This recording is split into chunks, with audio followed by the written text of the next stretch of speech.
Hello, and welcome to Donkomed channel. I'm having so much fun making this video about the Anso Sheepsfoot that I'm going in for take 5 right now. I don't know if I will be able to attain satisfaction, but like they say, it's all about the process. So one issue that I'm noticing is that I have trouble getting my thoughts in order.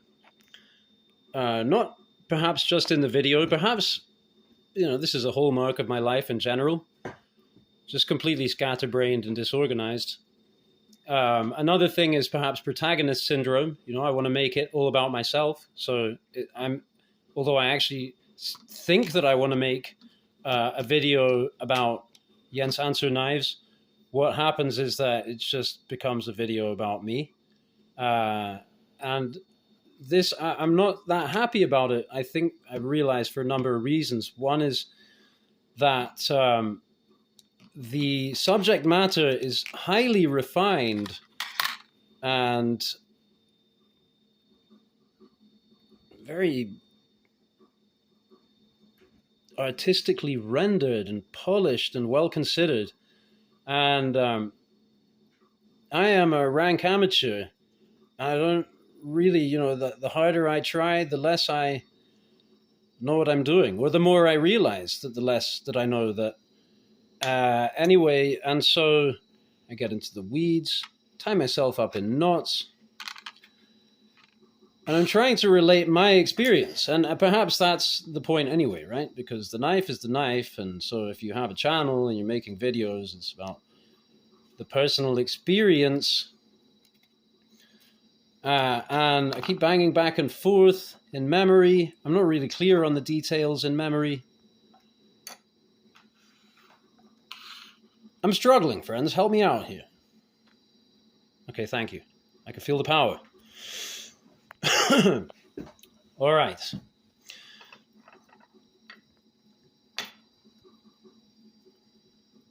This is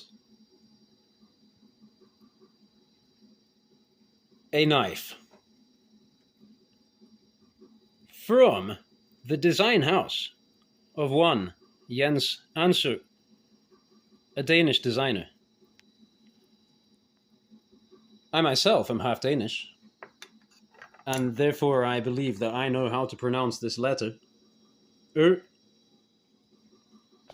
Like I can say,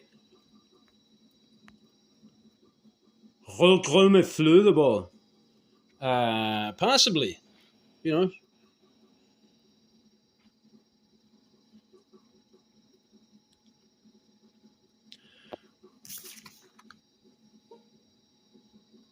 I received this postcard, hand-signed, with friendly regards from Karina Anso. And I remarked to myself that Jens Anso himself says Anso knives. Saw it in the video. So, had this knife, thought it was really cool, thought it was worth grabbing it, because it's it's a pretty tough thing to probably get a hold of. If you suddenly want one now, well, you can't get it.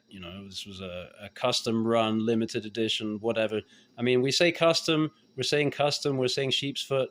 I understand this is not really a custom knife, and I would be the first person to say this is not really a Sheepsfoot profile, because a Sheepsfoot has a straight edge and a straight spine, and the two run parallel until we get to the end here.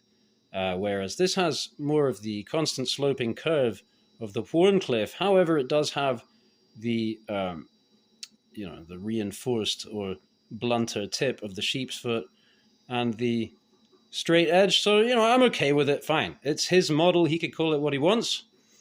And it is largely, basically, broadly speaking, a Sheepsfoot blade. And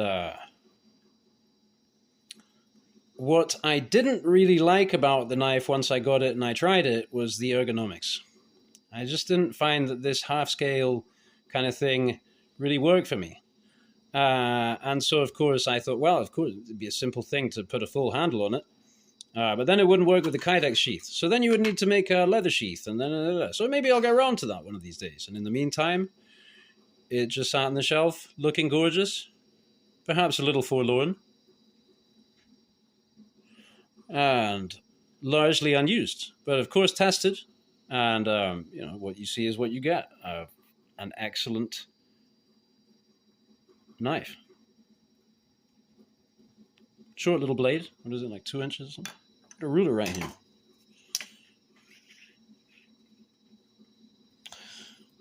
Yeah. So right on about 2 inches on that one. However, on this one, we have a reduced cutting edge. Thanks to the large choil. Ooh, reduced to centimeters. Yeah. You lose yourself a full 1/4 inch. However, we gained a useful heel, a cutting heel. Very much an actual cutting heel, not just an annoying choil, because it's all this gap here. And you can override with the grip very easily, depending on the activity. So yeah, I had this one for a while. It was just sat there. Then, much more recently, I saw this video. I think I've referred to it.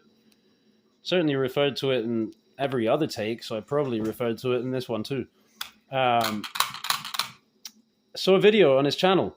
Go and check it out. Stop watching this trash that I'm making right now and go to Jens Anso's channel, Anso Knives, and you can see his video about the Sheepsfoot, the whole history. It's his first knife design. He made it out of a broom cupboard in the basement while he was studying, and it was all pinned together and so forth. Now, on the new iteration, everything is machine-made. Can't tell you this, I could imagine might be hand-ground. We can have a look at the shoulders here and see whether we can tell. I mean, ooh, maybe a little different. I'm looking up here at the flat, and that might be 1 or 2 RCH wider than on that side.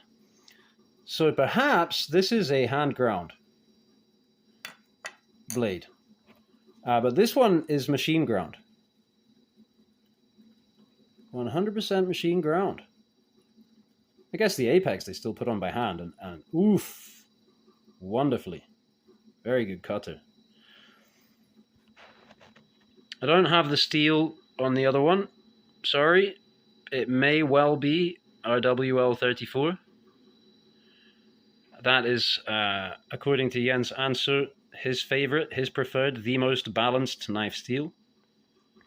And also the Ultem is his preferred handle material. So this is custom shop, and this is, I guess, kind of regular shop, but a limited edition prototypey thing. It's limited edition with the full-length scales. So only a few of these have been released so far, but I would recommend that they go make more, certainly, because this is, I find this vastly preferable, much more usable. And maybe even I take this choil with the cutting heel and the, it all just came together. And that's not to mention the sheaths. So again, in this video, wonderful video that you should be watching right now, Jens explained how he was probably the first man in Denmark to get some Kydex shipped in so he could make a Kydex sheath. But this was another reservation for me about the knife because I'm just not that fond of Kydex. And this suggests neck carry, but it's a little heavy for me for neck carry. To carry a neck knife, I really want it to be super light, And there's a bit of a rattle there that, I just lack confidence then, I really wouldn't want to lose it. So, yeah. This sheath, was another major selling point for me to go ahead. Hadn't thought about the choil, but this sheath is very nice. It's tricky tabletop wise, I have discovered, because you're lacking the tension of the pocket clip and the pocket and what have you to get past this point and then pull the knife. Now it gets tricky, but when it's in the pocket, it's just that little push out with the index finger, and simple, intuitive, and this obviously is going to ride better in the pocket in terms of comfort than pretty much any folding knife, unless it's a very slimline folding knife. That might again be preferable, but this is padded. Even a slimline folding knife can jab you because it's hard. Even if it doesn't have sharp edges, it's just a hard thing. This is a little padded, right? It's leather, so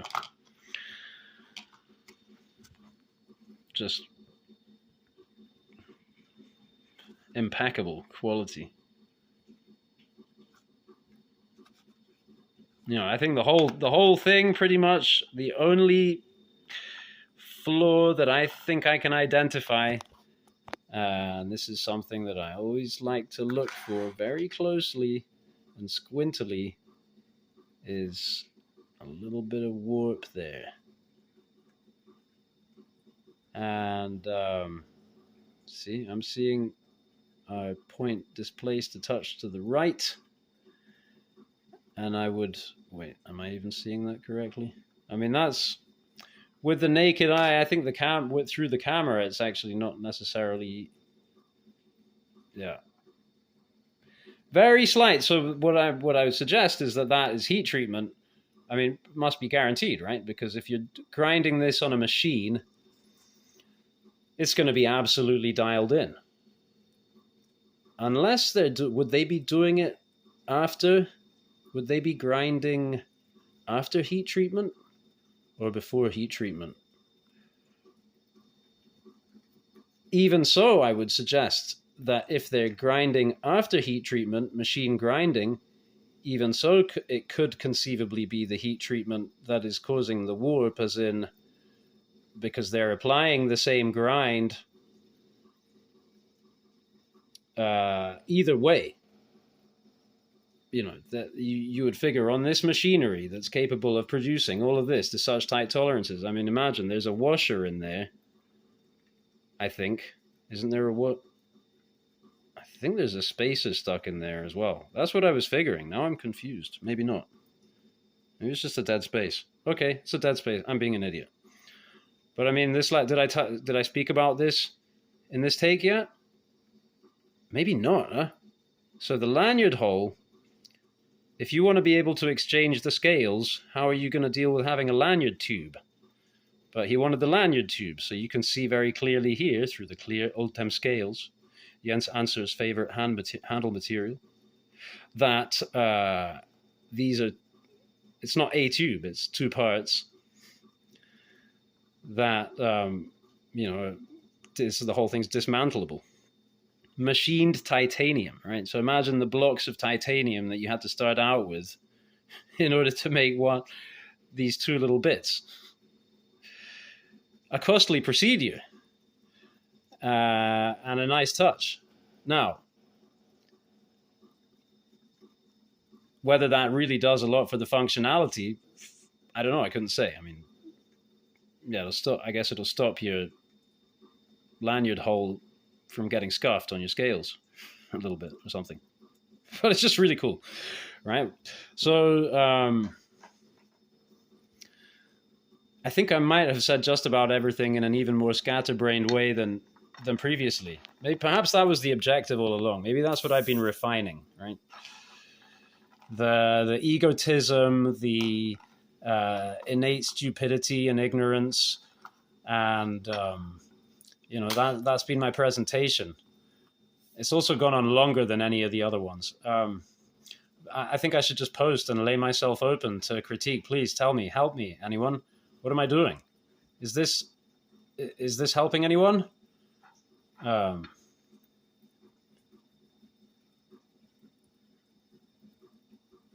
And I think it's helped me. Like I say, it's all part of the process. So now I'll just put this back in my pocket and I'll go off and get about my day. And thank you for watching.